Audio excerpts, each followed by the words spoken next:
अगर एक वर्ड आपको बताना पड़े, पूरी अपनी जर्नी को समराइज करना पड़े, तो आप क्या कहेंगे? वो एक वर्ड क्या हो? यार एक वर्ड मैं आई थिंक डिस्क्राइब करूंगा, एम्पैथी। Empathy great. से मैं डिस्क्राइब करता हूँ, क्योंकि इसमें क्या होता है कि अगर मैं कोट दूं ना आपको, तो कोट में ऐसा देना चाहूंगा कि people are driven by feelings. हम सब जो होते हैं वो फीलिंग्स के अनुसार चलते हैं, और जिसमें emotion is a source of action. Emotion तो श्योर, एक सोर्स ऑफ एक्शन है। सो श्योर, बिल्कुल। I think if you want to successful, you must understand your feelings, और उसके साथ साथ में जो आपके नजदीक आपके लोग हैं उनकी फीलिंग्स को भी आपको जानना बहुत जरूरी है। तो entrepreneurship is all about channelling your emotions and connecting with the emotions of people around you. Maximum startups अगर आप फेल हुए हैं वो इसी तरीके से फेल हुए कि हमको अपनी फाइनेंशियल प्लानिंग करनी नहीं आई। तो मैं इस ब्रॉडकास्ट से एटलीस्ट मैं पेरेंट्स को या लोगों को ये जरूर बोलना चाहूंगा, आप अगर किसी भी डोमेन में काम कर रहे हैं, चाहे आप आईटी में हैं, चाहे आप सेल्स में हैं, चाहे आप कॉमर्स बैकग्राउंड के हैं या कुछ भी हैं, आपको अपनी लाइफ में फाइनेंशियल मैनेजमेंट करना आना चाहिए। क्योंकि या तो मैं गवर्नमेंट ऑफ इंडिया को भी ये बोलना चाहूंगा कि आप एटलीस्ट बच्चों को स्टार्टिंग से ही एक फाइनेंस का सब्जेक्ट जरूर डालें, क्योंकि फाइनेंशियल मैनेजमेंट, हम इंडिया में लोग इतने फाइनेंशियली स्ट्रांग नहीं है। अगर आप स्टडी के हिसाब से बात करेंगे तो लोगों को पैसा तो लेना आता है, बट पैसे को यूज करना नहीं आता है। That is very important. तो फाइनेंशियल स्टडी होनी बहुत जरूरी है। फॉर्मूला तो यार देख, there is no guaranteed formula कोई पर्टिकुलरली है, बट हाँ कुछ 6-7 चीजें हैं जो मुझे ऐसा लगता है कि आपको अपनी स्टार्टअप को सक्सेसफुल करने के लिए आपको करना चाहिए। पैशन होना चाहिए आपके पास। अगर आपका पैशन स्ट्रांग है, अगर आप किसी भी आइडिया को, मैं कहता हूँ कि आप अगर मिट्टी भी बेचना चाह रहे हैं, बट उस मिट्टी को बेचने के लिए भी अगर आपका पैशन बहुत स्ट्रांग है ना, कि मैं क्या बोल के इस मिट्टी को बेचूं, तो आप बेच सकते हैं। पैशन आपका चाहिए, परसिस्टेंस आपका होना चाहिए कि स्टार्टिंग बिजनेस चैलेंजिंग तो होगा, मगर उसको आपको आगे कन्वर्ट करना आना चाहिए। एडेप्टेबिलिटी आपके अंदर होनी चाहिए कि आप उस एटमॉस्फेयर को अडेप्ट करें, कि कैसे आप अडेप्ट करते हो। हम जैसे क्लाइमेट के हिसाब से अपनी बॉडी को अडेप्ट करते हैं, वैसे आपको डे टू डे लाइफ में अपने स्टार्टअप को चलाने के लिए आपको मार्केट के हिसाब से अपने बिजनेस को अडेप्ट करना पड़ेगा। उसके बाद आई थिंक मेरे ख्याल से रिस्क टेकिंग एक गारंटीड चीज है। Always wear a risk proof jacket, which I personally believe.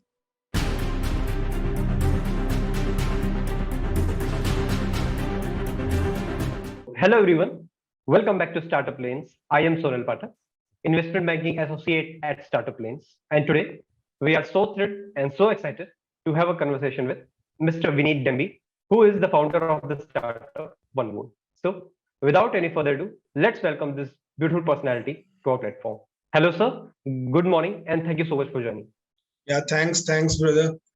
And I just want to thanks to you and the Startup Lanes for giving this opportunity and for sharing my views with the audience of Startup Lanes. Before going ahead, I just want to introduce myself. My name is Vineet, and basically I'm from Jammu and Kashmir. I did my schooling somewhere from Delhi and Jammu. Then I did my bachelor's in business administration from Ghaziabad. After that, I worked 1 year with advertisement company, KPNB advertisement company in Mumbai, where I learned the basic tools that how you will be very perfect in the marketing, how you have to learn about sales and all, because I was very passionate about sales from my childhood. My parents wants me to become an engineer, but I think I was not fit for that particular profile. So I thought that why not do something in a business. To be very frank, I was not very much prepared from my childhood and from my graduation part that I want to do something my own. I always want to work in a company and just ऐसे ही करना चाहता था मैं. And then Mumbai की मुंबई की journey काफी challenging रही, काफी टफ रही. Then I realized that कि खाली बैचलर्स करने से कुछ नहीं होगा, बिकॉज कॉम्पिटिटिव वर्ल्ड इतना फास्ट होता जा रहा था, कंपटीशन इतना ज्यादा आता जा रहा था कि कोई भी एमएनसी नॉन एमबीएस को हायर ही नहीं करती. तो देन आई थॉट कि चलो एमबीए करते हैं. So I did my MBA from KIIT Gurgaon, which is also one of the reputed college of country. Then I got placed with my first job got, मतलब obviously MBA के बाद मेरी एक placement हुई Supermax personal care private limited. I think लोग जानते होंगे Supermax world की second largest manufacturer of blades है. I joined as a management trainee in Mumbai. Then after 6 months, I got promoted as a area sales manager for rest of Maharashtra. Then the journey begins because हमारी एक Kashmiri community, I am from a Kashmiri background. हमारी Kashmiri community में competition बहुत होता है.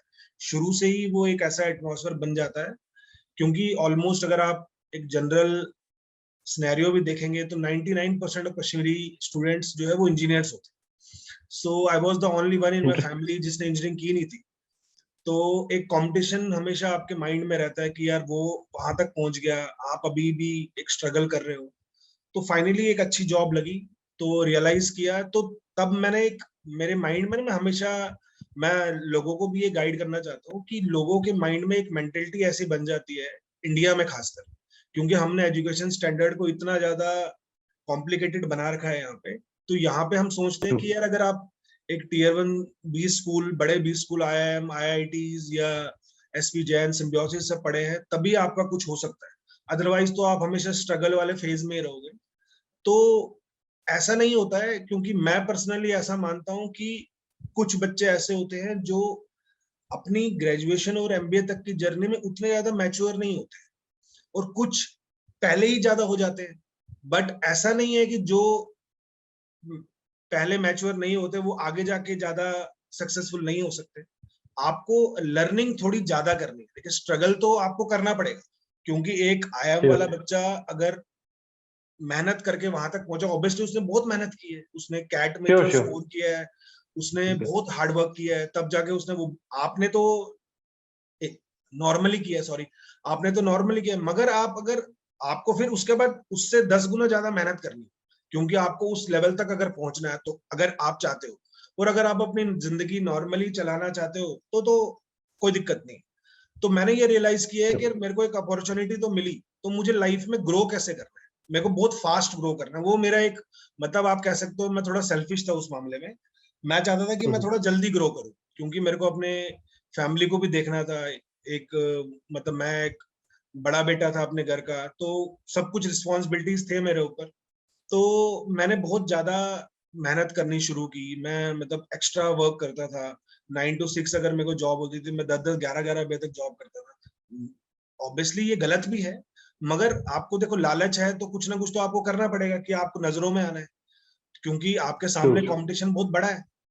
तो वो journey काफी चैलेंजिंग रही, काफी सीखा मैं, और मैं काफी प्रमोट हुआ वहां पे. तो देन उसके बाद लाइफ में एक टर्निंग पॉइंट आई, तो I got a job in Philips India limited. Philips world की बहुत बड़ी कंपनी है, और being my dad is also engineering background, तो उन्होंने भी बोला कि अपॉर्चुनिटी आपको मिली. उस टाइम पे फिलिप्स बड़े 20 स्कूल्स के बच्चों को ही लेता था. तो वो लकीली क्या हो गया कि एक प्रोफाइल की वैकेंसी इमीडिएटली उनको भरनी थी, क्योंकि दिवाली सीजन था, लाइटिंग है, तो उन्होंने इंटरव्यू दिया. लकीली मेरा इंटरव्यू क्रैक हो गया, तो मैं फिलिप्स में, तो वहां से जर्नी थोड़ी मजेदार होने लगी. तो सेम मैंने वही एटमॉस्फेयर फिलिप्स में भी स्टार्ट किया कि मैं ज्यादा मेहनत करता था. I was the highest sales achiever in pan India, highest incentive achiever in pan India. Continuously 24 महीने मैंने लगातार इंसेंटिव्स लिए हैं, लगातार मेरे को प्रमोशंस मिलती गई.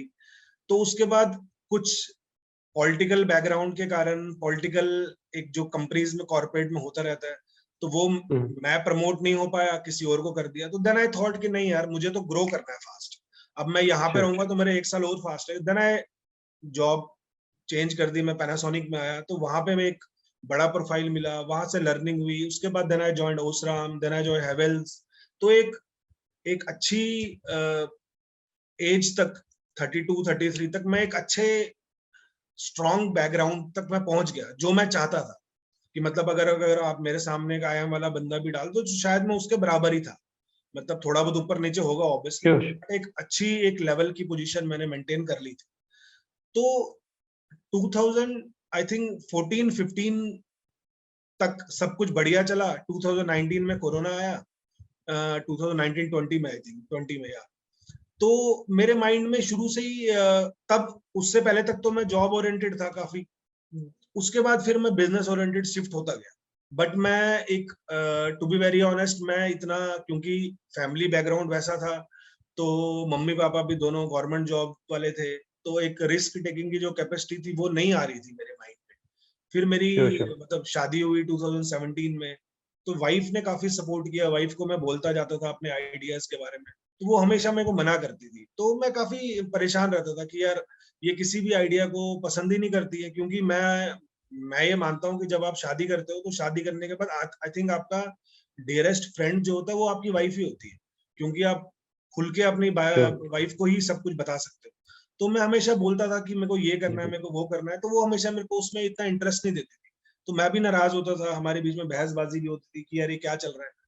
तो ठीक है, कंटिन्यूअसली जॉब करता रहा। तो एक दिन मैंने उसको बताया कि यार मैं ना ऐसे टेक्नोलॉजी में कुछ करना चाहता हूँ, इलेक्ट्रिकल डोमेन में, तो क्या राय है? तो उसने एकदम से मुझे हाँ बोल दिया, तो मैं काफी शॉक हो गया। मैंने बोला यार इससे पहले मेरे पास इतने सारे आइडियाज थे, आप हमेशा मुझे मना करते थे, आपने मुझे इसके लिए हाँ क्यों किया? देन शी सेड, और वो बात मेरे माइंड में बिल्कुल जबरदस्त पिंच हुई, मतलब घुसी। उसने बोला कि विनीत, मैं अभी तक आपको इसलिए मना करती थी क्योंकि आप जिस भी आइडिया के बारे में बात करते थे, वहां पे आपको उसके बारे में सिर्फ आइडिया था, आपको वो आता नहीं था। आप इलेक्ट्रिकल और टेक्नोलॉजी के बारे में बात कर रहे हो, तो मैंने इसलिए यस किया क्योंकि आपका एक्सपीरियंस पूरा इलेक्ट्रिकल इंडस्ट्री का है, और मुझे Sure. पता है कि बिल्कुल अगर आप बिल्कुल इसमें घुसोगे तो आप कुछ ना कुछ तो कर लोगे, क्योंकि ये आपको आता है, कोई भी आपको आता है। बेवकूफ Sure. नहीं बना सकता। देन आई थॉट यस, यही एक वजह थी कि वो हमेशा मुझे मना क्यों करती थी।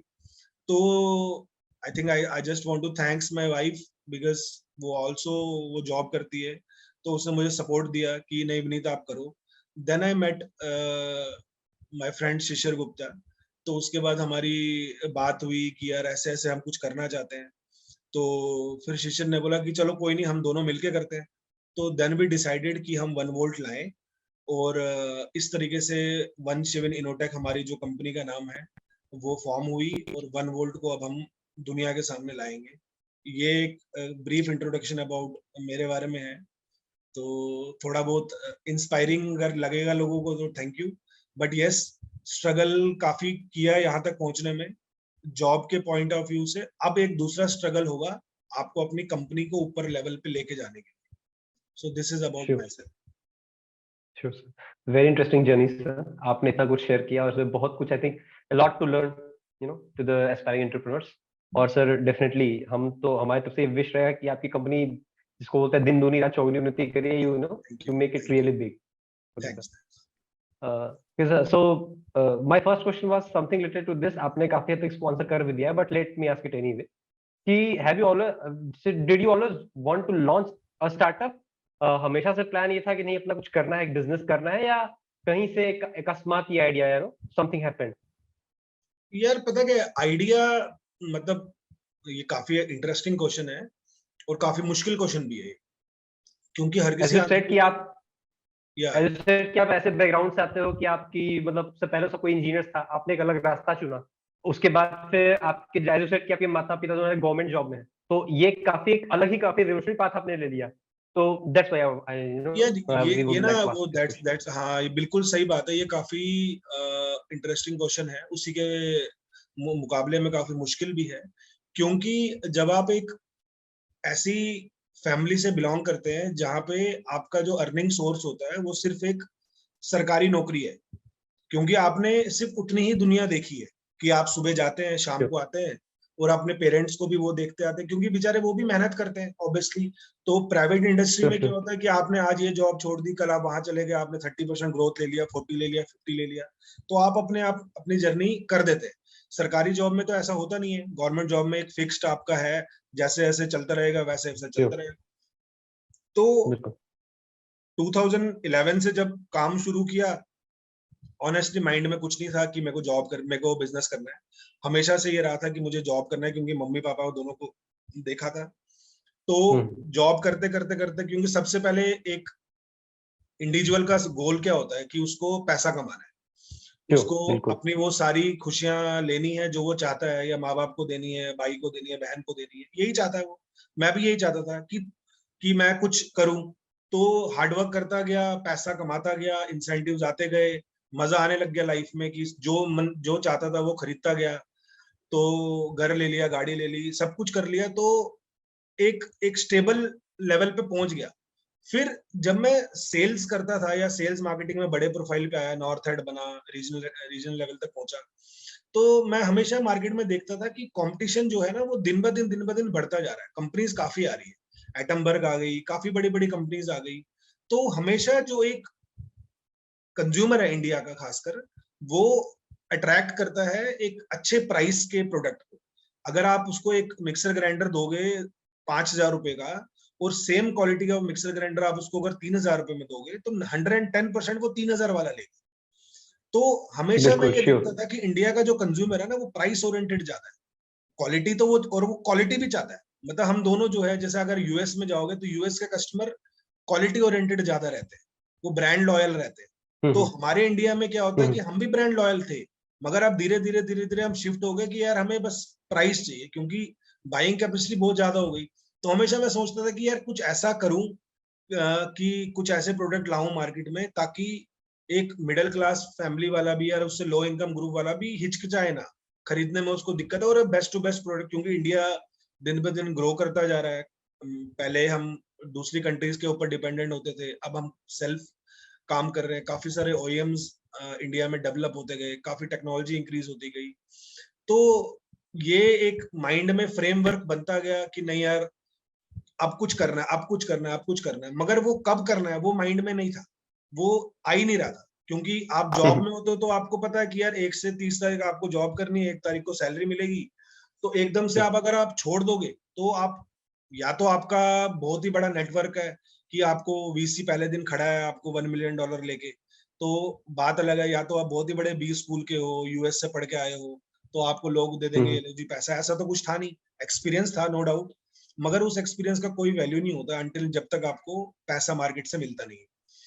और आप दूसरा बिजनेसमैन वो बनता है, या तो आपका खुद का पैसा हो कि यार आप अपने पास, मेरे पास 2-3 करोड़ रुपए, 5 करोड़ रुपए पड़े हैं, मैं उसको लगा लेता हूँ, काम करता हूँ। तो वो भी था नहीं, क्योंकि एक मिडिल क्लास फैमिली वाला वो हैंड टू माउथ ही रहता है। चाहे आप 1 लाख रुपए की सैलरी वाला लो, श्योर। चाहे आप 2 लाख की, चाहे आप 3 लाख की सैलरी मंथली कमाते हो, आप उतना ही रहोगे, क्योंकि उस हिसाब से आपके खर्चे भी जी बढ़ते बिल्कुल। हैं। आप अगर जी बोलोगे कि बिल्कुल। मैं 3 लाख रुपए महीना कमा रहा हूँ, तो मैं साल का अगर 36 लाख कमा रहा हूँ, तो मैं 20-25 लाख की सेविंग करूंगा, तो वो पॉसिबल नहीं है। क्योंकि उस हिसाब श्योर। से आपके खर्चे भी बढ़ेंगे। आप पहले 50 लाख लाइफ के स्टाइल फ्लैट में या। रहते थे, पहले आप 50 लाख के फ्लैट में रहोगे, अब आप 1 करोड़ का लोगे, क्योंकि आपको पता भैया सैलरी भी बढ़ेगी। तो वो था।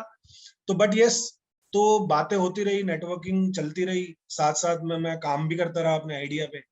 फिर मुलाकात हुई, शिशिर से बात हुई कि ऐसे ऐसे कुछ करेंगे। तो जॉब के साथ साथ ही मैं अपना फ्रेमवर्क करता रहा। मतलब मैं ओके। जॉब के लिए भी लॉयल था और अपने बिजनेस के लिए भी लॉयल। थोड़ा बहुत काम में टाइम ज्यादा स्पेंड करता था, कि पहले श्योर। जॉब करता था 9 to 6, उसके बाद 2-3 घंटे अपने आइडिया पे बात करता था। मैं लिखता नहीं था। देखो, दो तरह के फाउंडर होते हैं, कुछ होते हैं जो पेन डाउन करते हैं कि कॉपी भी ले हम्म। लिया, लैपटॉप ले लिया। मेरे को उस पे मैं बिलीव नहीं, I am not a good writer और अ गुड रीडर। मैं अपने माइंड में ही वो बातें, मैं बहुत, मतलब बहुत थिंकर हूँ, बहुत ज्यादा हैवी थिंकर हूँ।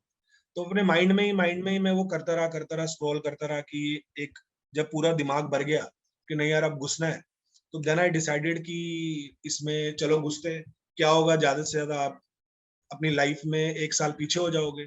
बट ये अगर आपकी हम्म। नीयत साफ होगी, अगर आपका विजन अच्छा है, तो डेफिनेटली आप ग्रो करोगे। तो उसी हिसाब से ऊपर की जो पावर्स भी हैं, जो हमारी, मतलब शक्तियां हैं, वो उसी के हिसाब से आपको अट्रैक्ट करती है। अगर आप पॉजिटिव माइंड से काम करते रहोगे, तो आपके साथ पॉजिटिव ही होता रहता है। तो आपने फिर सोचा, आइडिया बनाया, तो सब कुछ स्मूथली होता गया। फंडिंग भी हो गई, सब कुछ हो गया। मतलब जो एक हवा बना था कि यार इतना ज्यादा मुश्किल है सब कुछ करना, तो उतना नहीं था। बट हाँ, क्योंकि आपकी नीयत साफ थी, पॉजिटिव आप रहते रहोगे, बिजनेस मॉडल आपका अच्छा होगा, आप खुद ब खुद आपको इन्वेस्टर भी मिलेंगे, खुद ब खुद आपको पैसा भी मिलता जाएगा, और खुद ब खुद आपका बिजनेस भी बनेगा। तो ये जर्नी इस तरीके से शुरू हुई। श्योर। तो ये था एक मेरा बेसिकली एक छोटा मोटा आइडिया। सर आप अपने स्टार्टअप के बारे में हमारे ऑडियंस को कुछ बताना चाहेंगे? मतलब how what is does and what's your model अपने स्टार्टअप के बारे में? या basically one volt is a technology based electrical startup. हमारे 3 वर्टिकल्स पे हम काम करेंगे अभी। एक हमारा रहेगा जो कोर, हम इलेक्ट्रिकल प्रोडक्ट्स बनाएंगे और दुनिया को देंगे। दूसरा हमारा जिसमें इलेक्ट्रिकल प्रोडक्ट्स में हम we are planning to launch fans, energy saving fans, BLDC fans, उसमें भी काफी वैरायटीज होगी। मिक्सर ग्राइंडर्स हम बनाएंगे, केटल्स हम बनाएंगे, आने वाले टाइम में हम बर्नर्स बनाएंगे, क्योंकि बर्नर का मार्केट काफी बड़ा हो गया इंडिया में। पहले लोग स्टोर्स पे जाके बर्नर खरीदते थे, तब ऑनलाइन D2C काफी ज्यादा, 8,000 करोड़ की मार्केट है। फैन अपने आप में 20,000 करोड़ का मार्केट है, तो काफी बड़ा मार्केट है। तो इलेक्ट्रिकल प्रोडक्ट हमारा एक डोमेन हो गया जिसमें हम 1 वोल्ट के नाम से इलेक्ट्रिकल प्रोडक्ट लाएंगे। दूसरा हमारा है सर्विस, जो हमारा कंप्लीटली सब्सक्रिप्शन बेस्ड मॉडल है, 1 वोल्ट केयर के नाम से। उसमें हम धीरे धीरे हम एक सिलेक्टेड पिन कोड्स पे उसको लॉन्च करेंगे। जैसे अभी चंडीगढ़ कर लिया, उसके बाद पुणे कर लिया, फिर बॉम्बे कर लिया। तो वो हमारा 1 वोल्ट केयर का सर्विस रहेगा, वो जिसमें पूरा हम इलेक्ट्रिकल डोमेन को उसमें फिक्स कर देंगे, इलेक्ट्रिकल सर्विस हम लोगों को देंगे। और वो काफी मतलब बहुत बढ़िया मॉडल रहेगा, जिसमें हर कोई बंदा उस सर्विस को ले सकता है, जो इंडिया में अभी थोड़ी कमी है। तीसरा हमारा है टेक्नोलॉजी, जिसमें हम 1 वोल्ट टेक्नोलॉजी करके एक सॉफ्टवेयर बिल्ड कर रहे हैं, उसके ऊपर हम काम कर रहे हैं। मे बी हमारा 2-3 महीने में वो पूरा रेडी हो जाएगा। उसमें हम इलेक्ट्रिकल आउटलेट्स जितने भी हैं उनको टैप कर देंगे उस सिंगल सॉफ्टवेयर के अंदर, और वो इलेक्ट्रिकल आउटलेट्स ऑटोमेटिकली D2C पे लिस्ट हो जाए।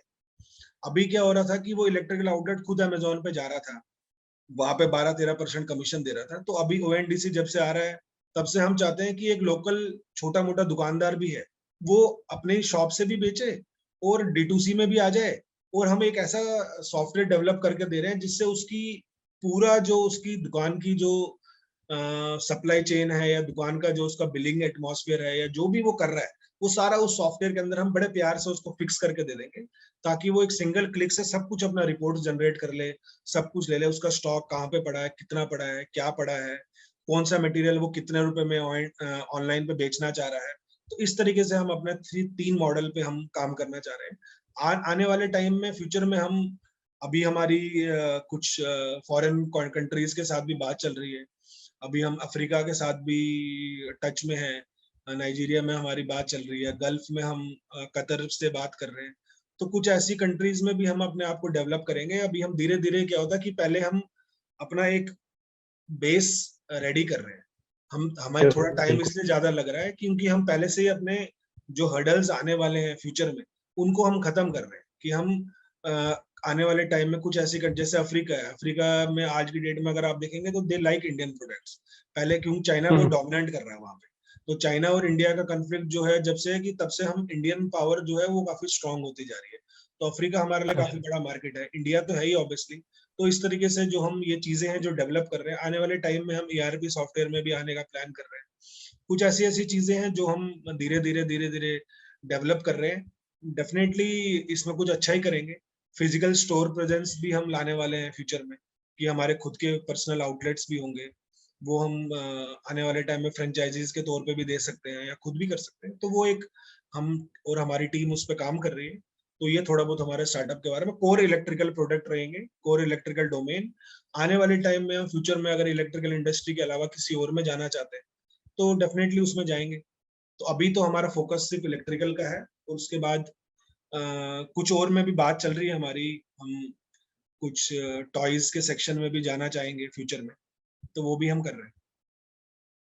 ओके सो वी विश कि आपका जो भी प्लान है, जो भी आपका विजन है, वो बिल्कुल just come true as it is.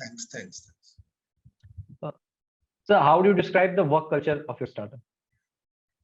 यार वर्क कल्चर जो है ना, देखो पर्सनली अगर मैं अपना अपना पर्सनली आइडिया लूं, तो मैंने लाइफ में बहुत सारे मतलब तकलीफें देखी है एटमॉस्फेयर में, जॉब के प्रोफाइल में ना। क्योंकि इंडिया में जॉब का जो मार्केट है वो ऑब्वियसली बड़ा है काफी, और हम ना अभी भी एक प्रोफेशनल बैकग्राउंड पे काम नहीं करते। बड़ी से बड़ी आप कंपनी में ले लो, आप टॉप की टॉप कंपनी ले लो, तो वहां पे वर्क कल्चर अभी भी थोड़ा बहुत ना एक एक वो फाइटिंग स्पिरिट टाइप का, या पॉलिटिक्स, ये अभी भी है। एक फ्रेमवर्क नहीं है। तो मैं अपने स्टार्टअप में पर्टिकुलर, मैं खुद भी इसका भुक्तभोगी हूँ। तो काफी बॉसेस ने मुझे भी तकलीफ दी है, मुझे भी तंग किया है। बट ठीक है, वो आपका एक रोल है, तो आप किसी को बुरा नहीं कह सकते, क्योंकि वो ऑब्वियसली आपके सीनियर है, उनसे आपको सीखने को मिलता है। मगर फिर भी अपने माइंड में होता है कि यार मैं एक ह्यूमन हूँ, तो मेरी भी अपने इमोशंस हैं, मेरी भी कुछ अपनी चीजें हैं। तो बट हाँ, ये है कि मैं अपने स्टार्टअप में इतना तो मैं चैलेंज से कह सकता हूँ कि मैं एक ऐसा कल्चर अपना डेवलप करूंगा कि जिसमें किसी भी एम्प्लॉय को प्रमोशन मांगने के लिए मेरे पास नहीं आना है। मैं पहले ही दिन से जो भी वो आएगा, हम एक ऐसा स्ट्रक्चर बना रहे हैं, एक ऐसा स्केलर चेन और एक ऐसा फ्रेमवर्क डेवलप कर रहे हैं, एक जो एम्प्लॉय हो हमारा, वो खुद ब खुद वो डेली बेसिस पे अपनी परफॉर्मेंस जज करता रहे। उसको किसी को नहीं बोलना है कि सर अब मेरे को 1 साल हो गया, मुझे ये बना दो। अगर उसने 6 महीने में वो काम कर लिया तो 6 महीने में प्रमोट हो जाएगा, 1 महीने में कर लिया तो 1 महीने में प्रमोट हो जाएगा। मैं चाहता हूँ कि एक एम्प्लॉय जो आए हमारे पास, वो हमेशा तक हमारे पास रहे और इस तरीके से काम करे कि, और मैं बिलीव नहीं करता टू बी ऑनेस्ट कि मैं किसी को ये नहीं कहूंगा कि मैं चाहूंगा कि मेरे को आईएम का बंदा चाहिए, नहीं। मुझे एक ऐसा बंदा चाहिए, मुझे एक ऐसी टीम चाहिए जो हर तरह के काम करने में सक्षम हो और उसमें आईएम्स वाले कोई ऊपर से कोई वो लेके तो ना आते हैं। अगर आप किसी भी कंपनी में देख लीजिए, ऐसा नहीं है कि सिर्फ आईएम बैकग्राउंड वाले ही बंदे या बड़े बी स्कूल वाले बैकग्राउंड, बड़े स्कूल, बड़े पोजीशंस में नहीं। आपका जो कल्चर है वो आपको बहुत कुछ सिखाता है, बहुत कुछ आपको देता है। तो अगर आप कंपनी में अपने एम्प्लॉय के साथ बिल्कुल लॉयल हैं तो डेफिनेटली आपकी कंपनी ग्रो करेगी। अगर आप लॉयल नहीं है तो आपकी कंपनी कभी ग्रो नहीं करती। तो employees are the most essential tools for any company. So आपको एम्प्लॉयज की कदर भी करनी है, आपको एम्प्लॉयज को वो सब कुछ देना है जो वो चाहते हैं, जो वो डिजर्व करते हैं। बट वो कैसे देंगे, तो उसका हम फ्रेमवर्क बनाएंगे कि जिससे एम्प्लॉय को दिक्कत ना हो, वो मस्त तरीके से अपना काम करते रहे और अपनी लाइफ में ग्रो करते। So, in what ways do you think you are better than your competitors? आपके अंदर वो कौन सा यूनिक चीज है? यार देखो, कॉम्पिटिटर ऑब्वियसली अब जो इतनी बड़ी बड़ी कंपनीज इलेक्ट्रिकल डोमेन में आई है तो उन्होंने भी बहुत मेहनत की है, तो हम उनकी रिस्पेक्ट भी करते हैं। अब हम कैसे बेटर है वो तो मार्केट में जाने के बाद ही पता चलेगा। बट हाँ, अभी हम ये जरूर कह सकते हैं कि जो हम हैं, जैसे मैं हूं या मेरी जो टीम हो रही है आने वाले टाइम में, हम ग्राउंड लेवल पे उस तरह की मार्केटिंग करेंगे, उस तरह का एक एटमॉस्फेयर क्रिएट करेंगे ताकि जो रिटेलर्स हैं या डिस्ट्रीब्यूटर्स हैं उनको ज्यादा बेनिफिट मिल सके हमारे प्रोडक्ट बेचने से। क्योंकि मार्केट में कंपटीशन इतना ज्यादा हो गया कि रिटेलर लेवल पे रिटेलर उतना नहीं कमा रहा है। तो हम चाहते हैं कि हम एक ऐसा प्राइस मार्केट में प्रोवाइड करें ताकि वो सबके लिए बेनिफिशियल हो। उसमें कंज्यूमर भी फायदे में रहे, रिटेलर भी फायदे में रहे और कंपनी भी फायदे में रहे। बट हाँ, उसके लिए आपको R&D करनी है, आप नई नई टेक्नोलॉजीज बिल्ड करेंगे, तो उसके ऊपर हमारी R&D टीम काम कर रही है। तो कुछ ऐसा करेंगे ऑब्वियसली। और दूसरा ये है कि आप अगर ग्राउंड लेवल पे शिद्दत से काम करेंगे, ऑनेस्टी से काम करेंगे, तो डेफिनेटली आपका ब्रांड बनेगा। मैं आपको एक जनरल एक एग्जांपल बताता हूँ कि जैसे फैन की अगर हम बात करेंगे तो फैन 20,000 करोड़ की मार्केट है, तो जिसमें तकरीबन 14-15 हजार करोड़ ब्रांडेड कंपनीज कर रही है। जो भी आपने ब्रांडेड कंपनीज का नाम सुना होगा, तो वो 14-15 हजार करोड़ कर रही है। बाकी जो 4-5 हजार करोड़ कर रही है वो नॉन ब्रांडेड कंपनी। अगर इंडिया का market non branded company 5,000 crore कर रही है तो ऑब्वियसली बड़ा मार्केट है, क्योंकि वो नॉन ब्रांडेड, वो आपका है जैसे विजय फैन, सुल्तान फैन, दीवान फैन, RK फैन कर रहे हैं ना 5,000 करोड़। तो 5,000 करोड़ अगर वो कर रहे हैं तो ऑब्वियसली उनमें भी कुछ ना कुछ तो दम होगा, तभी वो 5,000 करोड़ का मार्केट कैप्चर करके बैठे हैं। अब उसमें से एक हम भी आ जाएंगे। तो हमारा जो चैलेंज है, हमारा जो कंपटीशन है, वो उस 15,000 करोड़ के साथ नहीं है। हम अभी उस 5,000 करोड़ के मार्केट को टैप करें। अगर हमने उस 5,000 करोड़ की मार्केट में, क्योंकि हम आएंगे प्रोफेशनल तरीके से, हमारी टीम अच्छी होगी, हम एक्सपीरियंस लोगों को लेंगे, हम एक अच्छा फ्रेमवर्क बनाएंगे, तो उस 5,000 करोड़ की मार्केट में 5-6% तो हम इजीली ले सकते हैं। जिस दिन हमने 4-5% वहां से ले लिया, हम प्रिपेयर हो जाएंगे उन बड़े कंपटीशन को कैप्चर करने के लिए। तो मार्केट आपको बहुत कुछ सिखाएगी, बहुत कुछ देती भी है। मार्केट में सब कुछ बिकता है, विच आई पर्सनली फील। जब मैं सेल्स में था, ये मैंने खुद एनालाइज किया, क्योंकि हमेशा मेरा बॉस मुझे कहता था कि विनीत आप बहुत अच्छे सेल्स पर्सन हो। मतलब मैंने अपनी लाइफ में शायद ही कोई महीना होगा जिस दिन मैं टारगेट्स नहीं करता था या मेरी टीम नहीं करती थी। तो बेचना उतना ही आसान है, उतना ही मुश्किल है। सबसे मुश्किल है बेचना भी, और सबसे आसान भी है बेचना। अब वो आपके ऊपर डिपेंड करता है कि आप किस तरीके से प्रमोट करेंगे। अभी तक तो मैं दूसरी कंपनीज के लिए काम कर रहा था, अब मैं अपनी खुद की कंपनी के लिए काम करूंगा। तो ऑब्वियसली अगर मैं पहले 10x मेहनत करता था, अब मैं 100x मेहनत करूंगा। उस हिसाब से Sure, मैं टीम भी डेवलप करूंगा, क्योंकि अब इतना एक्सपीरियंस तो ले लिया है तो आपको पता चल जाता है कि कौन बंदा कैसा है। तो अगर आप टीम बिल्ड करते हैं, मेरा पर्सनल मानना है, employees are the most important part of your company. अगर आप एम्प्लॉय अच्छे लेते हैं तो आप सब कुछ कर सकते हैं। अगर आपके एम्प्लॉय में कन्फ्लिक्ट है, अगर आपके एम्प्लॉयज अच्छे नहीं है, तो आप कुछ नहीं कर सकते। बड़ी से बड़ी कंपनियां फेल हो गई अगर आपके एम्प्लॉयज अच्छे नहीं। आपका सुबॉर्डिनेट, true. आपका सुपीरियर, ये आपके बिल्कुल ए क्लास के लेवल के होने चाहिए, चाहे आपको 2 रुपए ज्यादा भी देना पड़े। तो ऑलवेज बेट करो एम्प्लॉयज के ऊपर। एम्प्लॉयज अच्छा होगा, प्रोडक्ट अच्छा होगा, ऑब्वियसली प्रोडक्ट तो चाहिए। तो प्रोडक्ट के ऊपर तो हम Sure. कॉन्फिडेंट रहेंगे कि हमारा पहले दिन से प्रोडक्ट रहेगा। तो इसके लिए अपने हम प्रिपेयर हैं, हमें इसके लिए कोई डर नहीं है। स्लो हो जाएंगे, 2 महीने लेट डेवलप होंगे, बट होंगे जरूर। सर, ये आपका पहला endeavor है या have you tried even before नहीं फॉर नहीं, ये any other startup that you मेरा शुरू से ही एक ही, अभी तक तो यही परसेप्शन रहा है कि कुछ करूं तो एक ही मैं करूं। तो अभी तक तो जो चल रही थी जर्नी, जैसे मैं आपको ऑलरेडी बता चुका हूं, तो ये मेरा फर्स्ट स्टार्टअप है। और बिलीव करूंगा ऊपर वाले से कि ये मेरा आखिरी स्टार्टअप ही रहे। तो इसी को ही उस लेवल पे लेके जाएं कि ताकि घर घर में 1 वोल्ट का नाम आए। तो फर्स्ट स्टार्टअप ही मेरा अभी तक है। कोशिश करेंगे कि इसी को कंटिन्यू करते रहेंगे और इसी को बड़ा बनाएंगे। Sir, how would you describe your entrepreneurship journey in one word? अगर एक वर्ड आपको बताना पड़े, पूरी अपनी जर्नी को समराइज करना पड़े, तो आप क्या कहेंगे? वो एक वर्ड क्या हो? यार एक वर्ड मैं आई थिंक डिस्क्राइब करूंगा, एम्पैथी। Empathy great. से मैं डिस्क्राइब करता हूँ, क्योंकि इसमें क्या होता है कि अगर मैं कोट दूं ना आपको, तो कोट में ऐसा देना चाहूंगा कि people are driven by feelings. हम सब जो होते हैं वो फीलिंग्स के अनुसार चलते हैं, और जिसमें emotion is a source of action. Emotion तो श्योर. एक सोर्स ऑफ एक्शन है। सो श्योर, बिल्कुल. I think if you want to successful, you must understand your feelings. और उसके साथ साथ में जो आपके नजदीक आपके लोग हैं, उनकी फीलिंग्स को भी आपको जानना बहुत जरूरी है। तो entrepreneurship is all about channeling your emotions and connecting with the emotions of people around you, which I personally feel।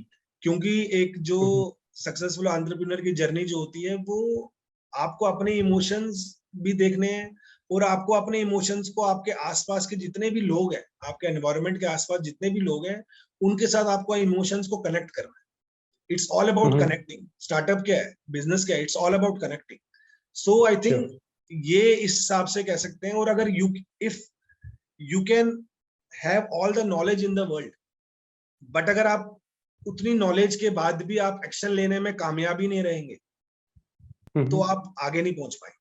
तो आपको नॉलेज भी चाहिए, नॉलेज के साथ साथ में आपको एक्शन लेना भी बिल्कुल आना चाहिए। कुछ ऐसे मैंने लोग देखे हैं, या मेरे साथ मेरे कलीग्स हैं, जिनके पास बहुत नॉलेज है, बट वो उस नॉलेज के बाद एक्शन नहीं ले पाते, उसमें वो डर जाते हैं। तो जो एक सक्सेसफुल स्टार्टअप चलाने वाला जो फाउंडर होता है या को फाउंडर होता है, आपको नॉलेज तो लेनी है, क्योंकि ऑब्वियसली विदाउट नॉलेज तो आप बिजनेस बना ही नहीं सकते। आपको पता होना चाहिए कि आपको दिन भर आपको लैपटॉप पे बैठना पड़ता है, मोबाइल पे बैठना पड़ता है। आपके पेरेंट्स आपको बोलते रहेंगे क्या पूरे दिन मोबाइल करता रहता है। तो आपको जनरल नॉलेज तो चाहिए, बट उसके साथ साथ में आपके अंदर इतनी ताकत भी होनी चाहिए कि आप एक्शन भी ले सके। बट अगर आप ले ही नहीं पाएंगे तो आप आगे नहीं पाएंगे। तो आई थिंक एक वर्ड में डिस्क्राइब करूंगा तो एम्पैथी ही है इसका बेटर, मुझे ऐसा लगता है। बाकी कुछ और भी हो सकता है, बट मेरे लिए तो शायद यही है कि आप अपने इमोशंस को कैसे कैसे दूसरे के साथ कनेक्ट कर सकते हैं। That's very well said sir. बहुत ही अच्छे से आपने डिस्क्राइब किया कीवर्ड को. Sir, as we know that frequently a lot of startups get launched in India on a regular basis. जैसे startups launch होती है हमारे इंडिया में, but उनमें से maximum fail कर जाती हैं. तो सर, आपको ऐसा क्या लगता है कि कोई ऐसा सेट फॉर्मूला है, कोई पैटर्न है जिसकी वजह से सक्सेस मिलती है, और जो फेल कर जाती हैं, क्या वो उस फॉर्मूले को मिस कर जाती हैं, उस पैटर्न को लैक करती हैं? What do you think? देखो यार, मैं इसमें ना बिल्कुल मतलब क्लियर रहूंगा। कोई भी अगर एंटरप्रेन्योर है, कोई भी एक फाउंडर है, अगर वो एक कंपनी बनाना चाहता है, तो वो पहले कभी नहीं सोचता कि उसकी कंपनी बर्बाद हो। वो पहले दिन से बहुत एग्रेसिव होता है। खासकर अगर मैं इंडियन मेंटेलिटी की बात करूं, हम लोग काफी मेहनती है। तो अब वो किस कारण आपका चल नहीं पाता है, तो उसको एनालाइज करना बहुत जरूरी होता है। पहले क्या होता था, आज से 2-3 साल पहले आप मार्केट में जाते थे, जैसे हम फॉर एग्जांपल मार्केट में कुछ सामान खरीदने जा रहे हैं, तो हम एक दुकान पे जाएंगे, सामान खरीद लेंगे, आ जाएंगे। सेम स्टार्टअप्स में भी होता था, हम जाते थे, आइडिया बताते थे, पैसा उठाते थे, आ जाते थे, पैसा मिल जाता था, बहुत जल्दी मिल जाता था। एक आइडिया पे एक ऐसा भी टाइम था जब मैं जॉब करता था, उस टाइम पे मैंने ऐसे ऐसे लोग भी देखे हैं जो मेरे साथ भी कनेक्ट हुए कि विनीत अगर आपके पास आइडिया तो $1 मिलियन दे देंगे। बट उस टाइम में मैं ओके, प्रिपेयर ही नहीं था ग्रेट। अपने आप को करने के लिए। बट मैंने कभी भी ये चीजें किसी के साथ शेयर नहीं की थी, क्योंकि आपको नेटवर्किंग अपने अंदर ही रखनी पड़ती है, क्योंकि दुनिया is, people are not good around you.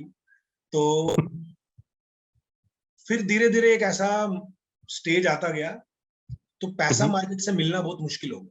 वो क्यों हो गया? क्योंकि मेरे पास एक आइडिया है, मैं आइडिया के लिए एक इन्वेस्टर के पास जा रहा हूँ, वो मेरे को मेरे आइडिया पे $1 मिलियन दे रहा है। अब मेरे को 8 करोड़ रुपए मिल गए। अब मेरी तो अभी कोई एग्जिस्टेंस ही नहीं है, अब मेरे को एकदम से 8 करोड़ रुपए मिल गए, तो मैं वो संभाल नहीं पाया।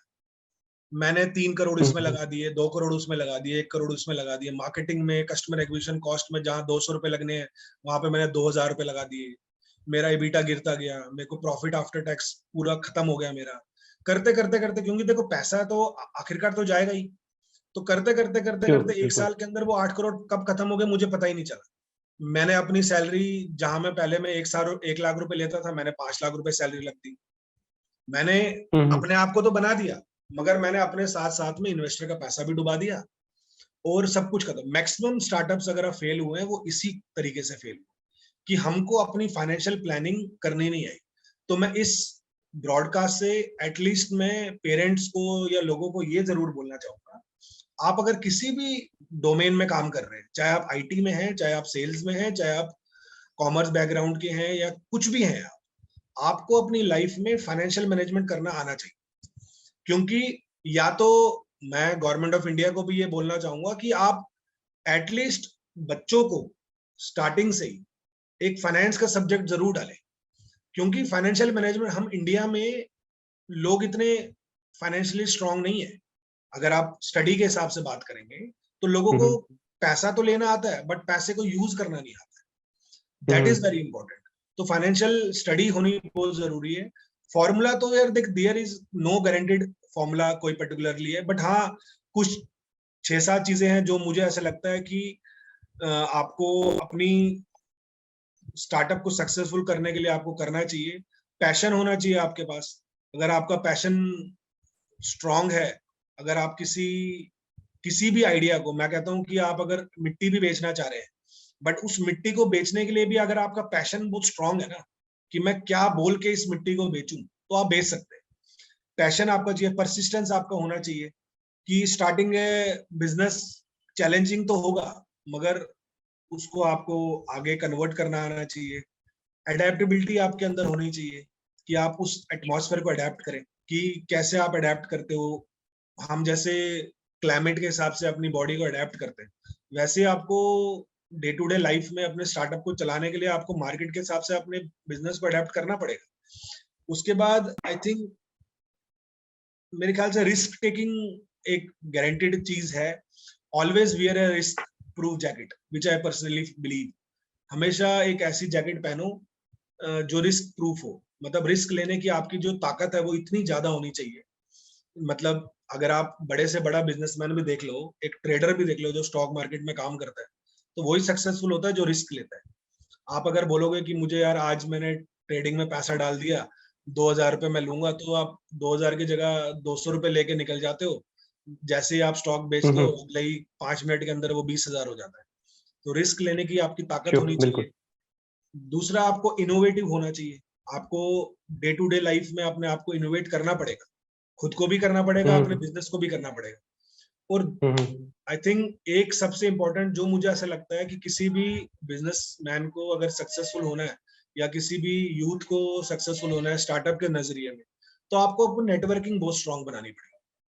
आपको, एक कहावत है कि अगर आप एक सेब की टोकरी खरीदते हैं, उसके अंदर 100 सेब है, 100 सेब के अंदर आप एक खराब सेब रख दोगे, तो वो धीरे धीरे धीरे धीरे उन 99 सेबों को भी खराब कर देगा। क्यों? क्योंकि संगत ही रंगत है। तो आपको Sure. डेफिनेटली मैं इसमें मानता हूं कि अगर आप अपने साथ में, अगर आपके सपोज आप एक मिडिल क्लास फैमिली के लोग हैं, एक इंडिविजुअल हो और आपके 5 दोस्त हैं, तो पांचों के पांचों आपके मिलियनर हैं और बड़े बैकग्राउंड के, तो डेफिनेटली आप भी मिलियनर बनोगे। आप भी बनोगे क्योंकि आप सुबह शाम उनके साथ ही बैठे हो, तो आपको लर्निंग मिलेगी। तो नेटवर्किंग बहुत जरूरी है। लिंक्डइन हो गया, कुछ भी हो गया, कोई भी सोशल साइट्स होगी, कनेक्ट करते रहो, अच्छे अच्छे लोगों से बात करते रहो, अच्छे अच्छे स्ट्रॉन्ग कंपनीज के जो लोग हैं उनको अपने मेंटर बनाओ, लर्न करो, जितना हो सके उतना नेटवर्किंग अपना स्ट्रॉन्ग करो, क्योंकि आपको आने वाले टाइम में हेल्प नेटवर्किंग करेगा। इन्वेस्टिंग में भी, वेंचर कैपिटलिस्ट से भी, जो भी पैसा वैसा लेना है स्टार्टअप को, वो सब नेटवर्किंग से होता है। अब मैं घर पे बैठा हूँ, मेरा कोई नेटवर्क ही नहीं है, कल मैं चला जाऊंगा, मेरे को कौन जानता है? तो नेटवर्किंग इज वेरी स्ट्रांग। तो last and not the least, financial management जो मैंने आपको बोला है, फाइनेंशियल मैनेजमेंट बहुत जरूरी है। तो आई थिंक ये 6-7 पॉइंट है कि पैशन हो गया, परसिस्टेंस हो गया, एडेप्टेबिलिटी हो गई, नेटवर्किंग हो गई, फाइनेंशियल मैनेजमेंट हो गया, इनोवेशन हो गया, रिस्क टेकिंग हो गई। यही 6-7 पॉइंट है। आपको बाकी कोई ऐसा कोई गारंटेड फॉर्मूला नहीं होता, बट हाँ ये है कि इस वीडियो से अगर कोई समझना चाहता है तो मैं लोगों को जरूर ये बोलूंगा कि आप एक बुक खरीदें, प्रिंसिपल ऑफ मार्केटिंग या प्रिंसिपल ऑफ मैनेजमेंट, और हेनरी फ्योल के 14 प्रिंसिपल पढ़े। जो फादर ऑफ मैनेजमेंट जिसको कहा जाता है हेनरी फ्योल, उसने 14 प्रिंसिपल लिखे थे। तो वो 14 प्रिंसिपल आप पढ़े, तो वो जब आप 14 प्रिंसिपल आप पढ़ेंगे तो आपकी पूरी एमबीए, आपकी पूरी जर्नी उसी 14 प्रिंसिपलों के इर्द गिर्द ही घूमती रहेगी। उन 14 प्रिंसिपल्स को आप अपने माइंड में रखो और डेफिनेटली आप सक्सेसफुल होगे। और फाइनेंस को बहुत अच्छी तरीके से समझो। अगर किसी ने आपको पैसा दिया है तो वो आपके नाम पे दिया है, तो आपको उसकी पैसे की भी कदर करनी है ना। आपको ये नहीं सोचना है कि वो किसी ने मुझे पैसा दिया। यार जिसने भी पैसा दिया वो उसकी भी मेहनत का पैसा है। अगर आप बिल्कुल।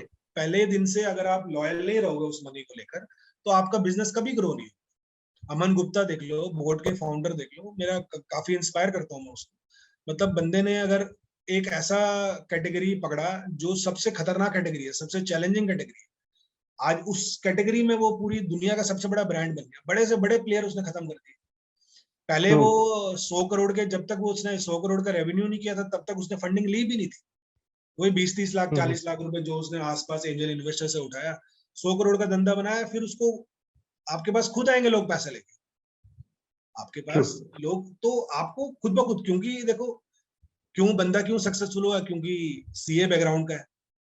आपको फाइनेंस आना चाहिए। जब तक आप फाइनेंस नहीं सीखेंगे आप कोई भी स्टार्टअप को नहीं चला सकते, मेरा पर्सनल ये मानना है। तो बाकी चलते रहते हैं।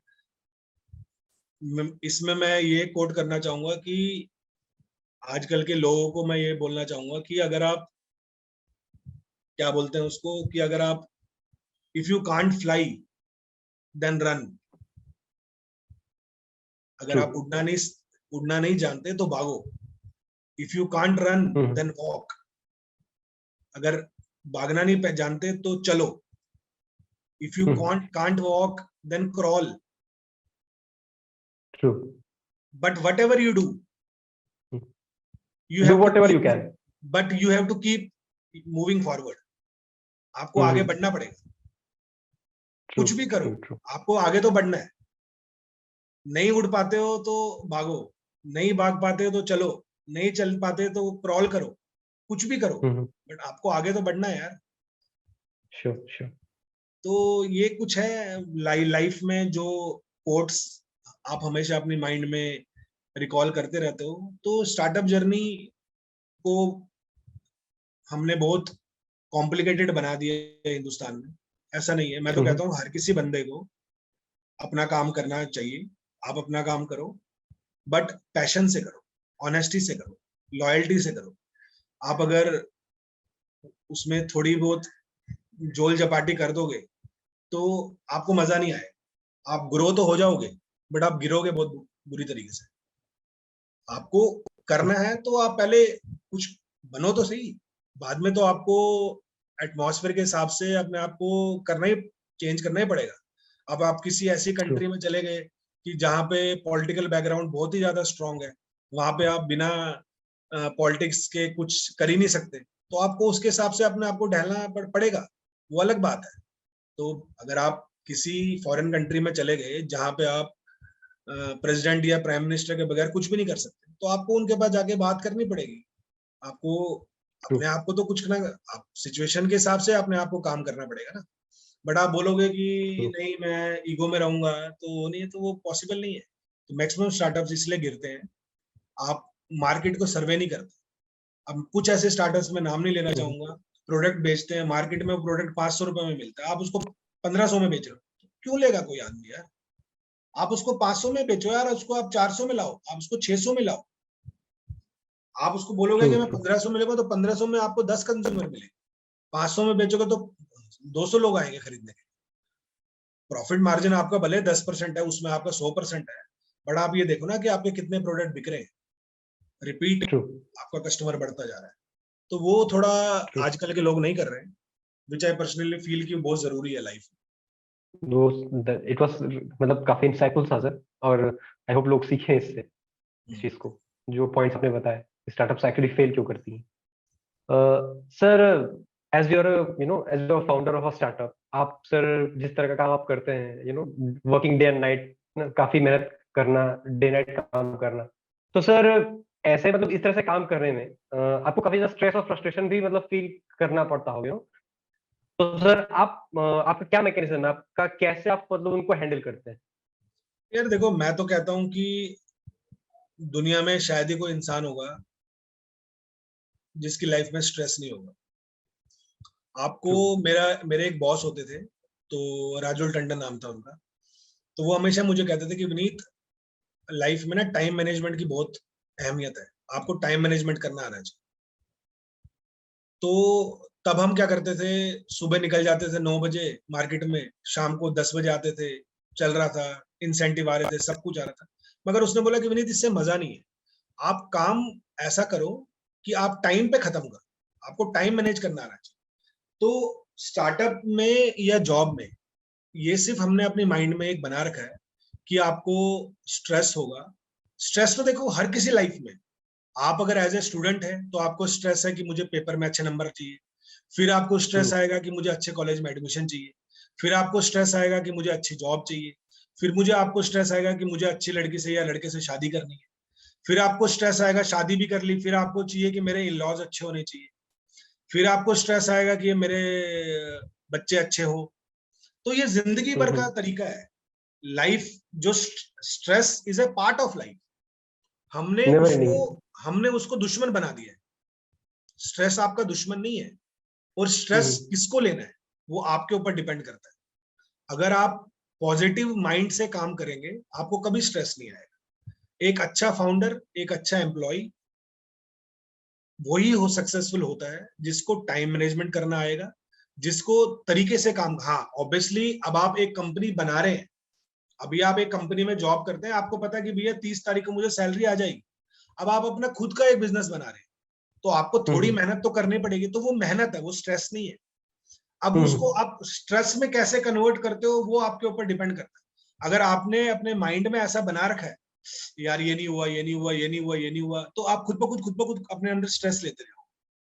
और एक बार अगर स्ट्रेस नाम की बीमारी आपको घुस गई, तो वो आपको कभी नहीं छोड़ेगी। तो मेरी वाइफ इस मामले में मुझे काफी, मैंने उससे सीखा है। तो अगर आपका पॉजिटिव माइंड है ना, अगर आप पॉजिटिव रहेंगे अपनी लाइफ, तो आपके साथ सब कुछ पॉजिटिव ही होगा। बड़े से बड़े मरीज ठीक हो गए यार पॉजिटिव से, हम तो ट्रू। Normal true. इंसान है। तो बाकी ऐसा कुछ नहीं है कि एक स्टार्टअप को, एक फाउंडर को, हाँ मेहनत तो देखो करनी है। अभी आप किसी कंपनी में काम करते थे, अभी आप खुद की कंपनी बना रहे हैं, तो सब कुछ आपने देखना है, तो वो मेहनत है। वो बाकी हाँ, आपको टाइम मैनेजमेंट करना चाहिए, आप परिवार को कितना टाइम देते हो, फैमिली को कितना टाइम देते हो, वो डिपेंड करेगा। तो पहले आप अगर दिन में 5 घंटे देते थे, फिर आप 2 घंटे देने लग गए। बट एक टाइम ऐसा जरूर आएगा, जब आप उस लेवल पे पहुंच जाएंगे, तो आप ज्यादा से ज्यादा टाइम आप फैमिली का स्पेंड करेंगे, क्योंकि आपके हाथ बढ़ जाएंगे। अभी आप सिंगल आर्म है, धीरे धीरे करके आपके काफी सारे हाथ हो जाएंगे। आप आज ट्रू। मुकेश अंबानी जी रात के 12 बजे तक काम नहीं करते। आज बिल्कुल सही उनका बात। उनका भी अगर आप शेड्यूल देखें, तो वो भी पार्टीज अटेंड करने जाते हैं, वो भी ये करते हैं, वो क्योंकि उनके पीछे दुनिया भर के लोग हैं। तो True. अगर वो स्ट्रेस, इंडिविजुअल बंदा स्ट्रेस लेता रहे तो रिलायंस तो डूब जाएगी। तो आपको जी स्ट्रेस बिल्कुल। लेना नहीं चाहिए, आपको स्ट्रेस बांटना चाहिए। अपने जो दुख है ना, अपनी जो तकलीफें हैं, उसको बांटना सीखना चाहिए। लोगों को मैं ये बोलना चाहूंगा, जो लोग आजकल जैसे सुसाइड कर रहे हैं, कुछ कर रहे हैं, वो गलत है, दैट इज रॉन्ग। क्योंकि आप अपना हम्म, स्ट्रेस अपने अंदर ही उसको इतना डेवलप कर रहे हैं अपने माइंड के अंदर, तो वो जड़ें मजबूत बना रहा है आपके शरीर के अंदर। कोशिश True. करो कि बांटो उसको, अपने दोस्तों को बांटो, अपने पेरेंट्स को बांटो, अपनी वाइफ को बांटो, अपने बच्चों को बांटो, बांटो उसको। बांटोगे तो आपकी लाइफ स्मूथ हो जाएगी। तो मेरे हिसाब से यही इसका लाइफ का एक पार्ट है कि आपको ग्रेट, कहते हैं ना कि our greatest weakness lies in giving up. The most certain way hmm, to succeed is life to try just one more time. Hmm, हम लोग क्या करते हैं कि एक बच्चा फेल हो जाता है, उसके पेरेंट्स का प्रेशर होता है, सुसाइड कर देता है, जिंदगियां बर्बाद हो जाती है। क्या हो गया यार, आप लाइफ में फेल हो गए ना, तो अपने आप को ऐसा बनाओ ना कि आप दोबारा उठो, उसको दोबारा बनाओ और दोबारा एक एक मौका तो दो उसको दोबारा। एक बच्चा अगर गलती True. करता है तो माँ बाप तो ना उसको घर से निकाल देंगे, उसको सिखाएंगे, उसको एक मौका देंगे लाइफ में। कॉर्पोरेट लाइफ में भी यूजुअली ऐसा होता है। आजकल कॉम्पिटिटिव लाइफ इतनी ज्यादा फास्ट हो गई है कि कंपनी आपको मौका नहीं देती। आपका नहीं हम्म, हुआ तो चलो जी जाओ। True. तो मैं इस जी। ब्रॉडकास्ट से ये जरूर बोलना चाहूंगा कि मैं खासकर अपनी कंपनी में, कि आप किसी के इमोशंस के साथ मत खेलो, उसको चांस दो। हर किसी इंसान के अंदर ताकत है। दुनिया में अगर किसी ने, भगवान ने जन्म लाके इस धरती पे आपको भेजा है, तो आपके अंदर कुछ ना कुछ तो है। बट वो ढूंढना आपने खुद True. को है, वो आपको खुद को ढूंढना है। अगर आपको बोलेगा कि कोई तीसरा बंदा आपके लिए ढूंढेगा तो सॉरी, आपको खुद पे, हर किसी बंदे के अंदर कुछ ना कुछ है। कोई बंदा सिंगिंग में अच्छा है, कोई बंदा मोटिवेशन में अच्छा है, कोई अच्छा स्पीकर है, कोई अच्छा एंकर है, कोई अच्छा कुछ भी है, कोई हम्म, अच्छा क्रिकेटर है, स्पोर्ट्स पर्सन है। पहचानना तो हम नहीं है। विराट कोहली ऐसे विराट कोहली तो ना बन गया, उसके फादर ने या मदर ने उसके स्किल को पहचाना, तभी तो वो विराट कोहली बना। True. अब बोलेगा कि मैं विराट कोहली पेट से आ गया था, तो नहीं, उसने अपने आप को जी पहचाना। बिल्कुल। तो आपको एक चांस देना है। विराट कोहली भी फेल हुआ, धोनी भी फेल हुआ, हम्म, अपने आप को एक और मौका तो दिया। जी। तो फाउंडर्स हम्म, को मैं जरूर बोलना चाहूंगा कि अगर आप फेल होते हो तो stress मत लाओ, अपने आप को एक और, दुनिया बहुत रंगीन है, लाइफ एक बलून, आप जितनी उसके अंदर हवा भरते जाओगे वो उतना फूलता जाएगा, बट इतनी भी ज्यादा हवा मत भरो कि वो फट जाए। तो life teaches you lot. Sir आपकी वो जो सर जो लाइन थी जो आपने कही कि ये जो आपका एक जो नजरिया है, पर्सपेक्टिव है कि जो स्ट्रेस है वो हमारा दुश्मन नहीं है, वो हमारे लाइफ का एक पार्ट है, हम उसको इंटीग्रेट करना नहीं जानते, उसको अपना दुश्मन बना लेते हैं। That was really beautiful sir. Thank बहुत ही कमाल का वो एक पर्सपेक्टिव है आई वुड से। सर अपनी लाइफ में थ्रू आउट योर जर्नी आप किसको मतलब सबसे ज्यादा थैंक करना करना चाहेंगे for supporting you through out your entrepreneurship journey? You यार। देखो, अगर मैं अपनी एंटरप्रेन्योरशिप जर्नी की बात करूं तो ऑब्वियसली थैंक्स तो मैं सबसे पहले तो अपनी वाइफ को ही करना चाहूंगा। हम्म, तो ऐसा नहीं है कि किसी और ने या मेरे पेरेंट्स या मेरे ब्रदर ने या कोई भी, सबने सपोर्ट किया है, बट हाँ सबसे ज्यादा अगर किसी ने सपोर्ट किया है, क्योंकि ऑब्वियसली हम्म, जब आप एक साथ रहते हो तो आपके इमोशंस कनेक्ट होते हैं एक दूसरे के साथ, खासकर आप जब लाइफ पार्टनर होते हैं। तो मेरे हिसाब से जो मेरा एक नजरिया है कि इंसान सबसे ज्यादा खुश तभी रहेगा जब हम्म, उसका परिवार खुश रहेगा। अगर आप, आपकी बीवी या आपके बच्चे खुश हैं तो आप डेफिनेटली खुश रहेंगे। अगर वो खुश नहीं है तो आप भी खुश नहीं रहेंगे, आप कुछ नहीं कर पाएंगे। ट्रू, तो थैंक्स तो बिल्कुल। मैं अपनी वाइफ को ही बोलना चाहूंगा। ऑब्वियसली जब ये जर्नी शुरू करनी थी तो एक, कहते हैं ना कि एक सिग्नल वहीं से आया कि नहीं विनीत आप कर सकते हो, आपके अंदर वो पैशन है, आप पॉजिटिव माइंड के इंसान बन रहे हो। पहले मैं इतना नहीं था, मैं नेगेटिव माइंड का इंसान था, मैं बहुत हम्म, जल्दी माइंड में नेगेटिव हो जाता था। तो ऑब्वियसली जो सीखा है तो आपको उसको दुनिया के सामने बोलना चाहिए। तो वो सीखा मैंने अपनी वाइफ से ही है कि जितना ज्यादा आप हम्म, पॉजिटिव रहोगे आपकी लाइफ उतनी ही स्मूथ बनती जाएगी। तो मुझे लगता है कि मैं हम्म, अपनी लाइफ इमेजिन नहीं कर सकता उसके बगैर। तो उसने मेरी जिंदगी में काफी एक ठहराव लाया। मैं बिल्कुल ही टोटली अलग पर्सनैलिटी था और मैं बिल्कुल ही टोटली अलग पर्सनैलिटी बन गया हूँ। पहले मैं बहुत एग्रेसिव था, मेरे को गुस्सा बहुत जल्दी आता था। अब शायद मैं कोई अगर लड़ाई देखता हूँ तो मैं चला जाता हूँ साइड से। तो काफी चेंजेस आपकी लाइफ में आई हैं, तो वो मेरी वाइफ ने ही काफी डेवलप किया है मुझे, तो थैंक्स उसको बोलना चाहूंगा। वो ही मेरी, आई थिंक अगर बोलेगा कि वही मेरी बेस्ट फ्रेंड है, वही मेरी सबसे अच्छी दोस्त कह सकते हो या पार्टनर कह सकते हो, सब कुछ वही है। तो इस जर्नी में सबसे बड़ा सपोर्ट उसी ने मुझे दिया है, क्योंकि वो खुद भी एक जॉब है, मदर है, तो वो जॉब कर रही है, तो मैं ये रिस्क लेने में थोड़ा अपने आप को कैपेबल कर पा रहा हूँ। अगर शायद वो जॉब नहीं कर रही होती तो शायद ये जर्नी अभी शुरू नहीं होती, शायद होती भी नहीं। तो कहीं ना कहीं, क्योंकि जब आप बड़े हो जाते हो तो शादी हो जाती है, तब आपके अंदर एक गुरूर आ जाता है कि आप अपने पेरेंट्स से पैसा नहीं ले पाते। ये खासकर इंडियन एक मेंटेलिटी बन गई है, और ये सही भी है। आप पेरेंट्स ने तो आपको बचपन से इतना कुछ दे दिया, अगर आप बड़े होके भी, शादी होके भी आप अगर पेरेंट्स से मांग रहे हैं तो फिर आपने लाइफ में कुछ अचीव नहीं किया। आपको ऐसा करना है कि आपको अपने पेरेंट्स को देना है, आपको अपने बीवी बच्चों को देना है। क्योंकि एक कहते हैं ना कि एक शुरू से ही इतिहास में एक लिखा गया है कि एक जो एक मर्द है वो ही आपका वो एक घर को चलाने वाला होता है, तो एक रिस्पॉन्सिबिलिटी उतनी कंधों में आ जाती है। बट हाँ, आपके आपकी घर की दीवारें मजबूत होनी चाहिए, मेरे को ऐसा लगता है।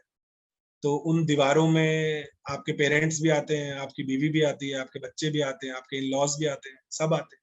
तो एक सर्कल है, एक एक समुंदर है, एक ऐसा जहाँ पे चारों तरफ पानी ही पानी है।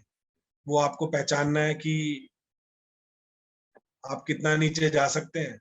आपको नीचे भंडार भी मिल सकते हैं, आपको नीचे खाई भी मिल सकती है, वो आपको डिपेंड करता है। तो आई थिंक मेरा जो बेस्ट फ्रेंड है वो मेरी वाइफ ही है, उसी ने मेरी जर्नी को अभी तक तो स्मूथ बनाया है।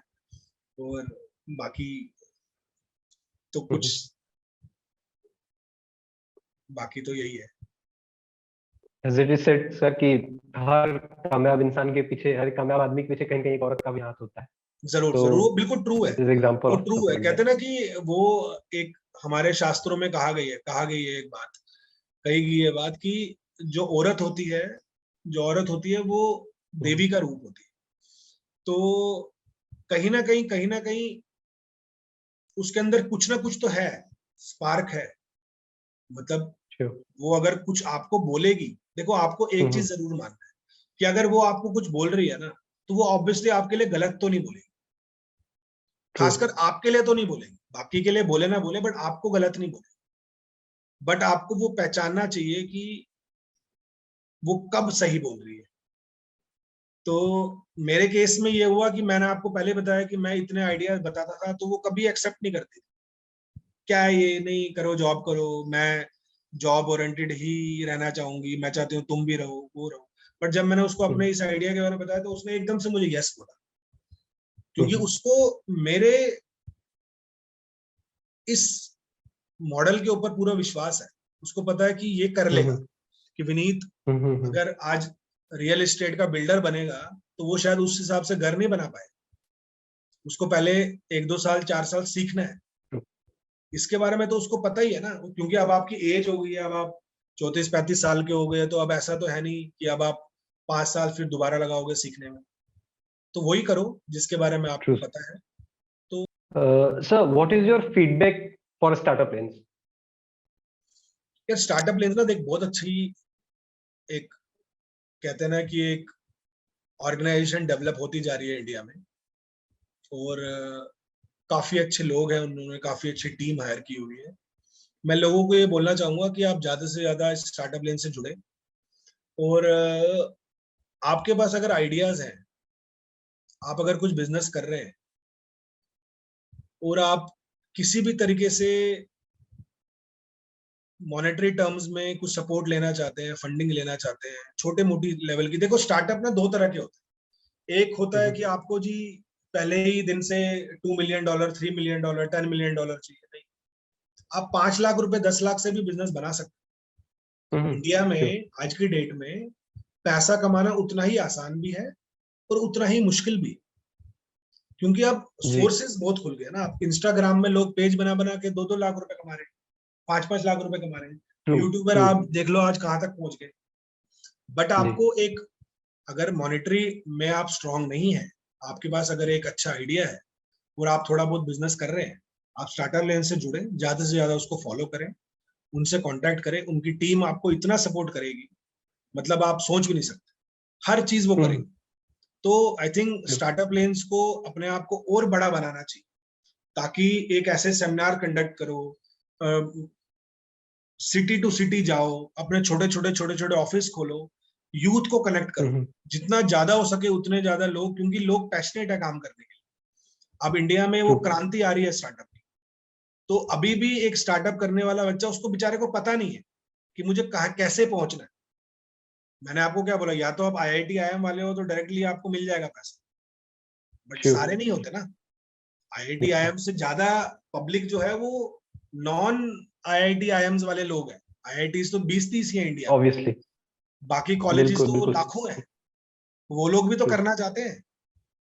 आप एक तो उसके लिए आपको क्या करना है, आपको स्टार्टअप लेन्स पे आओ, ज्यादा से ज्यादा उनको फॉलो करो, सब्सक्राइब करो, उनको कांटेक्ट करो, उनको रीच करो। बहुत अच्छे लोग हैं, बहुत अच्छे लोग हैं, बहुत समझते हैं आपको, अच्छी तरीके से आपको गाइड करेंगे। आपका बिजनेस मॉडल अच्छा होगा तो डेफिनेटली आपको फंडिंग में हेल्प कराएंगे।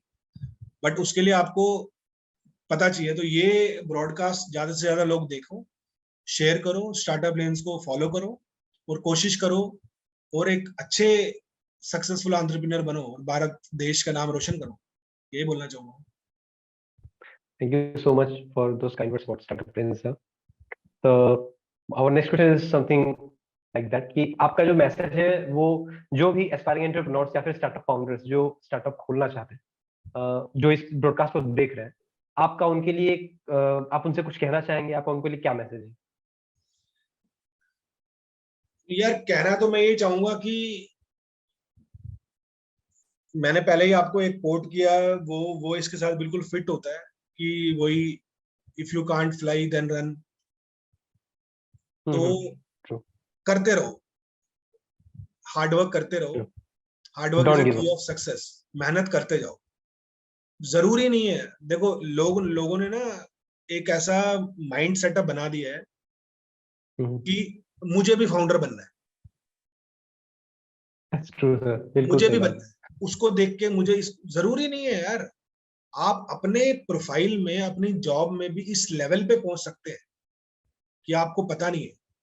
बट अगर आपको करना है तो फिर आपको यार देख, आपको उतना ज्यादा रिस्क भी लेना है, आपको पैशनेट भी होना है, आपको नेटवर्किंग भी फील्ड करनी है। वही 7 फॉर्मूले आगे जो मैंने पहले बताए, वो सारे ट्रू। रिपीट हो रहे हैं। आपको हर चीज करनी है वो, बट उसके लिए आपको मेहनत तो करना पड़ेगा। आप हार्डवर्क करो, आप मेहनत करते जाओ, आप ग्रो करो लाइफ में। आप किसी भी चीज को लेकर स्ट्रेस मत लो माइंड में, और आप अच्छे से अच्छे लोगों से कनेक्ट करते रहो। डिसिप्लिन अपनी लाइफ में मेंटेन करो। 14 प्रिंसिपल ऑफ हेनरी फ्योल के पढ़ो, अगर हो सके तो मैं आपको बता दूंगा। डिवीजन ऑफ वर्क होता है, authority and responsibility, discipline, unity of command, unity of direction, order, initiative, equity, stability of tenure, centralisation, scalar chain, initiative, subordinate के साथ अपना व्यवहार अच्छा करो। तो यही 14 प्रिंसिपल आपकी लाइफ के गोल्स है। तो किसी भी सक्सेसफुल बंदे को लाइफ में इन 14 प्रिंसिपल को फॉलो करो और निराश मत हो, डिप्रेस मत हो। लाइफ में अगर एक तकलीफ आपको देती है, हर्डल आता है, कोई बात नहीं, बढ़ो आगे। क्या होगा, ज्यादा से ज्यादा आप फेल हो जाओगे ना, ट्रू। तो दोबारा उसको उठ के खड़े हो जाओ। अब उसको लेके अगर आप रोते रहोगे, जिंदगी बहुत प्यारी है यार। जिंदगी अगर ऊपर वाले ने आपको बख्शी है तो उसको ये तो सोचो कि आपको ही क्यों बख्शी है। सामने ट्रू। एक डॉग भी तो है, वो भी तो ह्यूमन हो सही बात। सकता था, आप क्यों हो? कुछ ना कुछ तो आपके अंदर देखा होगा, तभी तो आपको लाया है इस दुनिया में। तो True. आपको अपनी अपनी अहमियत आपको पहचाननी पड़ेगी खुद ही। आपको सेल्फ रियलाइजेशन होना चाहिए। अगर आप नहीं कर पाओगे तो आप किसी भी डोमेन में, किसी भी प्रोफाइल में ग्रो नहीं कर पाओगे। अब कुछ लोग मेरे, कुछ अभी बीच में 3-4 दोस्त मेरे को मिले, यार ये आजकल ना यार यूट्यूबर यहाँ तक ये कर रहे हैं, वो कर रहे हैं। गलत है वो। एक यूट्यूबर अगर आज 10 मिलियन, 20 मिलियन, 30 मिलियन सब्सक्राइबर लेके बैठा है तो उसके अंदर कुछ ना कुछ तो होगा यार। Definitely.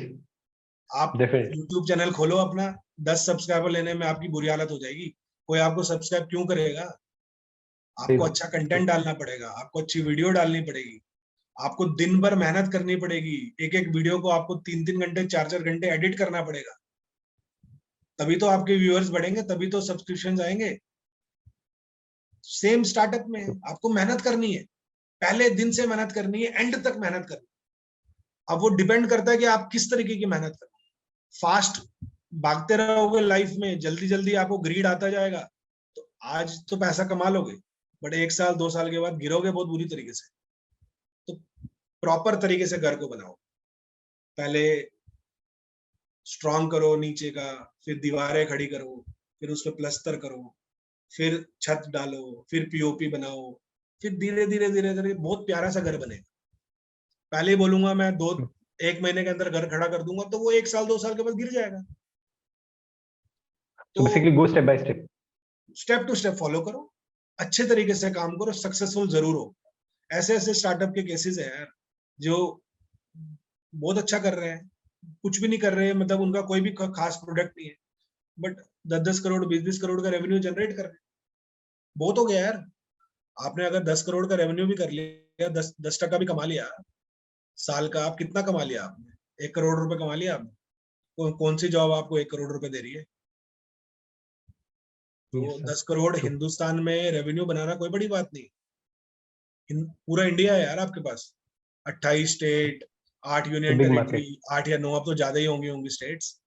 इतने बड़े पैमाने पे आप, इतनी बड़ी जीडीपी और इतनी बड़ी कंट्री में आप बैठे हो, तो क्या आप 10 करोड़ का रेवेन्यू नहीं जनरेट कर सकते साल का? साल का बोल रहा हूँ, वो भी महीने का नहीं बोल रहा, साल का, True. जो महीने का 80-90 लाख रुपए होता है, तो कर सकते हो आप। बट हमें वो प्लानिंग आनी चाहिए, फाइनेंशियल मैनेजमेंट वो सीखना जरूरी है। अगर आप बुक्स पढ़ते हैं तो बुक्स पढ़ो, नहीं पढ़ते हो तो यूट्यूब देख लो, गूगल देख लो, बहुत सारी चीजें हैं। जैसे मैं हूं, मैं एक रीडर अच्छा नहीं हूँ, बट मैं आर्टिकल्स पढ़ता रहता हूँ, मैं उसमें स्ट्रांग हूँ। मैं वहां से अपना फाइनेंस का जो थोड़ा बहुत मॉडल मैं डेवलप कर रहा हूँ अपनी माइंड लाइफ में, सीख रहा हूँ। जब मुझे कल को और ज्यादा डेप्थ में जाना पड़ेगा तो मैं बुक्स भी पढ़ूंगा, क्योंकि बच्चे होते थे तो किताबें तो पढ़ते ही थे। तो ये चीजें हैं जो आपको लाइफ में मेंटेन करनी पड़ेगी। So in the last, we would request you to give a short testimonial regarding startups. I just want to thanks all the teammates of Startup Lanes for encouraging, for taking these type of initiatives for the general people of our country, because our youth is very very bright and talented, and we need a mentor. हमें अपनी life में एक mentor चाहिए।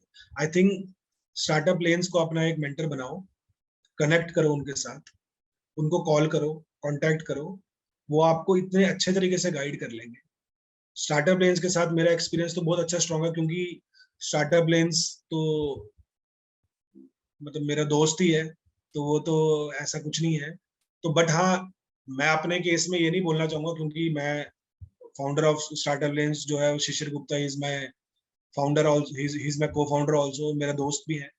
But मैं सबको ये बोलना चाहूंगा कि आप कांटेक्ट करो, आप एक बढ़िया सा आइडिया लेके आओ, आपको इतना अच्छा एक इम्प्रूवमेंट आपको मिलेगी अपनी लाइफ में, आप सोच भी नहीं सकते। इतनी स्ट्रॉन्ग टीम बैठी है, कंटेंट राइटर है, हर चीज आपका इतना बढ़िया तरीके से काम कर देंगे।